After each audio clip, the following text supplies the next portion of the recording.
আজ দিল্লির ভারত মণ্ডপে অষ্টলক্ষ্মী মহোৎসব উদ্বোধন করলেন প্রধানমন্ত্রী নরেন্দ্র মোদী। উৎসবটি উত্তর পূর্বের 8টি রাজ্যের সাংস্কৃতিক, সামাজিক এবং অর্থনৈতিক বৈচিত্র্যকে প্রতিফলিত করে। এটি উত্তর পূর্ব ভারতের সমৃদ্ধ সাংস্কৃতিক ঐতিহ্য প্রদর্শন করে, যা ঐতিহ্যবাহী শিল্প, কারুশিল্প এবং সাংস্কৃতিক অনুশীলনের একটি সিরিজ উপস্থাপন করে। এই কর্মসূচিতে ঐতিহ্যবাহী হস্তশিল্প, তাঁত, কৃষিপণ্য এবং পর্যটনের মতো খাতে অর্থনৈতিক সুযোগ বৃদ্ধির লক্ষ্যে বিভিন্ন ধরনের অনুষ্ঠানের আয়োজন করা হয়েছে। অনুষ্ঠানটি উত্তর পূর্বাঞ্চলে উন্নয়ন মন্ত্রক দ্বারা সংগঠিত হচ্ছে।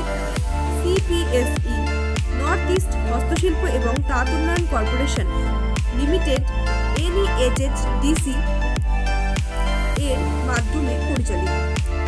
8টি উত্তর পূর্ব রাজ্য আসাম, অরুণাচল প্রদেশ, মেঘালয়, মণিপুর, নাগাল্যান্ড, মিজোরাম, ত্রিপুরা এবং সিকিম, এই রাজ্যগুলিকে অষ্টলক্ষ্মী বা সমৃদ্ধির 8টি রূপ বলা হয়। তার মানে 7 সিস্টার, অর্থাৎ অরুণাচল প্রদেশ, আসাম, মণিপুর, মেঘালয়, মিজোরাম, নাগাল্যান্ড এবং ত্রিপুরা, এর সাথেও এর সংযোগ রয়েছে। তারা ভারতের সাংস্কৃতিক, সামাজিক ও অর্থনৈতিক কাঠামোতে উল্লেখযোগ্য অবদান রাখে।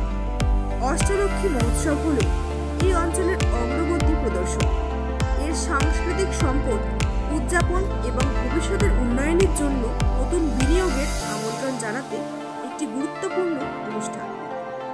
Bureau report, news hub daily.